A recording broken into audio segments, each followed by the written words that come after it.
Hi everyone, welcome back to my channel. If it's your first time here, well, you are welcome. I'm happy to have you on the channel. I hope you join the family by clicking on the subscribe button and on the notification bell so that you get to be notified anytime I post new videos. So let's get right into it. As you can already see from the title, today I'm going to be sharing with you a couple of things I believe are super important for you to do before you get married.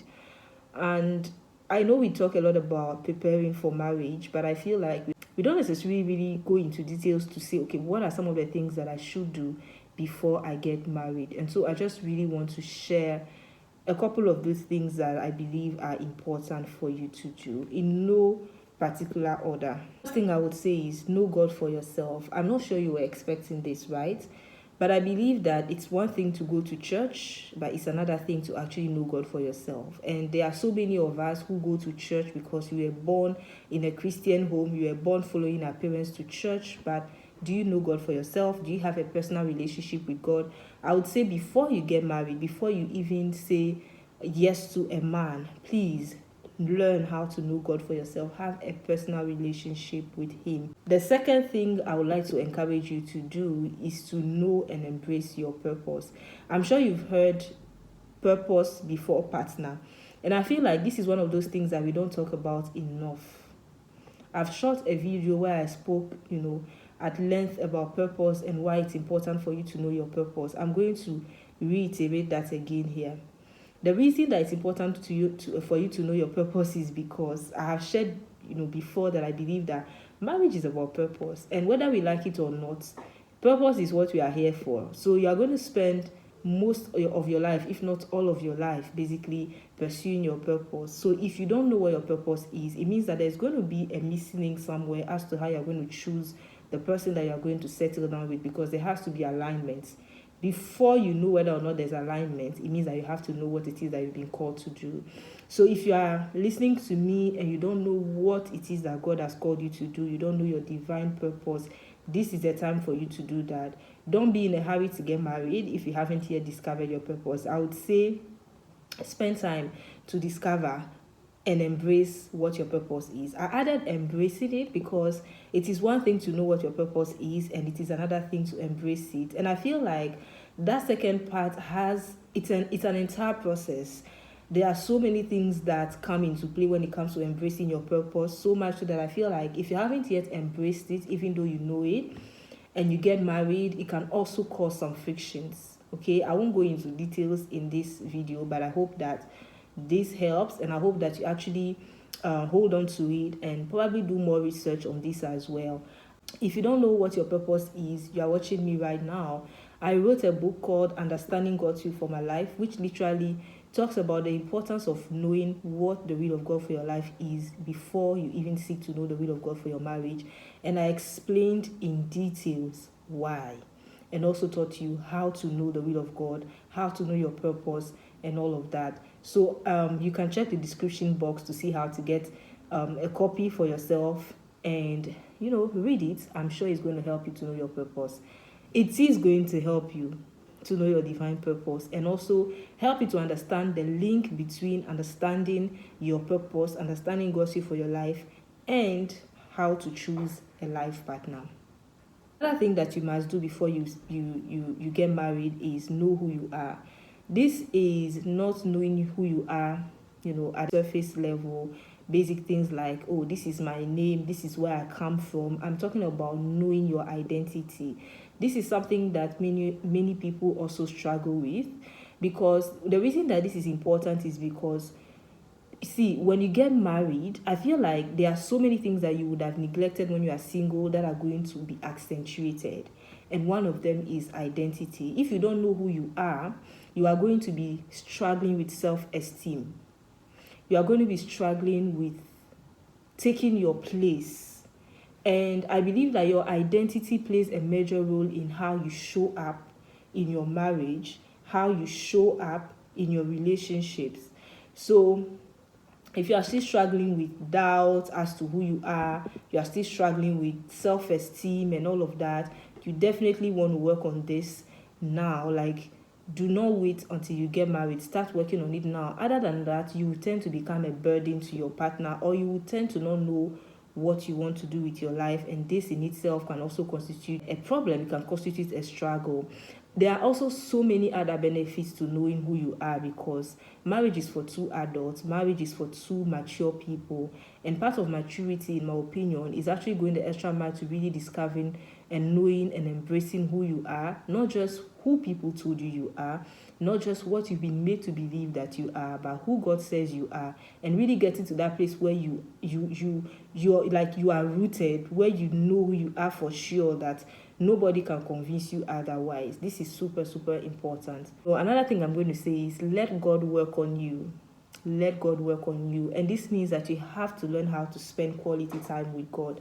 This is where, spending personal quality time with God is important, not just in the midst of a crowd, not just when you go to church, not just, in a group or things like that, but having a personal time with God, because it is during those times that God will usually reveal so many things to you.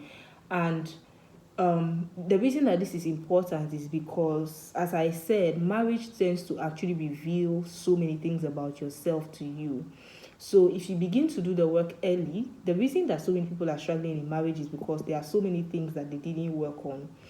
And I listened to Pastor Kingsley. I don't know how many of you know Pastor Kingsley, who said that if people were good Christians, if people were really, really Christians, we would have less issues in marriage. And I agree with that, because there are so many things that people grapple with in marriage because they haven't allowed God to work on them. So I would say that before you actually get married, spend a lot of time with the Holy Spirit and let God begin to reveal certain things in your life that need to be worked on, and allow Him to work on those things. And also make the effort to do what you have to do, because it's always a two-way street. There are some things that you have to do as well. Paul said that I keep my body under. That was his job to do. That was his responsibility to do.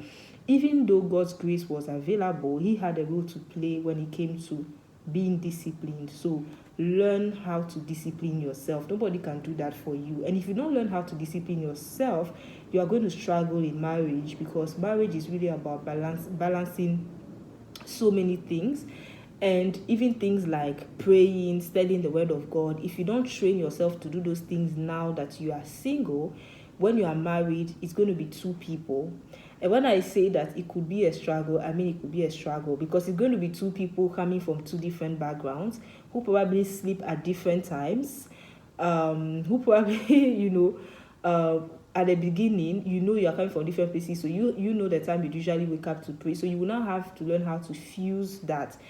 And I dare say that, beyond even the devotion that you're going to have with your husband and the family, when you begin to have children, you still need a lot of self-discipline to have your personal prayer time and personal study of the word, which is also very important for your own growth. So begin to allow God to work on you when it comes to discipline, and also learn, okay? Learn how to be disciplined. Learn how to keep your body under. Learn how to delay gratification. These are some of the things that you want to begin to imbibe, you want to begin to learn now, so that it doesn't become a huge struggle in marriage. Even when it comes to finances, if you are a huge spender who is always not thinking of saving, you are always thinking about what to buy the next thing, and when to buy the next thing, when to buy the next thing. If you don't work on it now you live alone, so it may not be such an issue. But once you get joined to someone else, and you are married now, and you have other responsibilities, you will now have to begin to learn how to save, and it can be a whole lot. So start now. And if you have anger issues, you get angry at the slightest provocation, you have to begin to work on that. If not, it's going to be a problem, because many people kind of enter marriage with the mindset that a lot of things are going to change naturally, just because change has to be engineered. Change doesn't just happen. You have to engineer the change. So if you have anger issues, this is a time for you to seek help, to begin to work on that, and allow God to work on you as well. If you have trust issues, this is a time to begin to work on that. If you have self-esteem issues, And things like this, all I'm saying is begin to be intentional, to look within and do the work that is required. Don't just enter marriage with it and say, this is who I am, accept me for who I am. I hear people say that he has to be willing to accept you for who you are. To what extent, really? Because there are some things that you clearly have to work on, so that you don't place the burden of acceptance on your partner when you know clearly that it is something that you need to work on. Let me share the last thing. The last thing I would say is prepare for marriage. And I'm saying this again, even though all that I've said are things that will help you to prepare. I'm just saying be intentional, about understanding the institution that you are getting into. Marriage is not fun, guys. And I'm not saying this to scare you, because I've had, people say the way people talk about marriage being hard and everything, I'm scared. I think if anything at all, it should make you become more conscious of how serious marriage is and how important it is for you to prepare for what you're about to get into if you desire marriage. Marriage is no joke. Yes, there's a pleasure. Yes, there's a pleasure aspect of it. Yes, marriage is fun. Marriage is enjoyable when you put in the work. And this is exactly why it's important for you to prepare. So do you understand what marriage is? There are so many people who want to get married just because they see, I think that people just have the picture of wedding. They see two people walking down the aisle, being happy, and I'm going to live with someone I'm in love with. Marriage is more than that. Because living with someone in itself is not an easy thing. As I said, two different people, two different personalities. So it's the work that you would have done on yourself that would honestly help you, plus the knowledge that you would have acquired as to how to live with a person and as to how to do what that is going to help you. Yes, there's still going to be a lot of learning in marriage, but there's some foundational things that you need to begin to learn. You need to begin to do on your own before you come into the relationship. So learn more about marriage, understand what the marriage institution is, listen to messages, to things on marriage, like this one. Read a lot of books on marriage. Understanding Gospel for My Life is definitely one of those books that you want to read, because it will help you with understanding your purpose and help you with so many things regarding yourself before you actually get married. But then there are also so many other books out there on marriage, godly marriage. Begin to read about how to communicate. Like, these things I'm telling you now, if you put them into practice, they are going to save you from a lot of stress and frustration, because a lot of frustration that we go through is out of ignorance and lack of adequate preparation. So prepare adequately, prepare extensively. Don't just focus on the wedding. The wedding is just going to be a few hours. Focus on the lifetime journey, which is marriage. Okay, there's a lot I can say on this issue of preparation, but this is where I will stop for today. I may have a program coming up for singles. If you are at the right place, you would get to know about it. And when you do, I hope that you sign up. But really, I hope that this helps you. And I would like to encourage you to begin to get to work. If you intend to get married next year or in the next 2 or 3 years, begin to work on the things that I've mentioned now. So thank you so much for watching. Thank you for joining me on the channel today. If you haven't yet subscribed, please click on the subscribe button before you leave.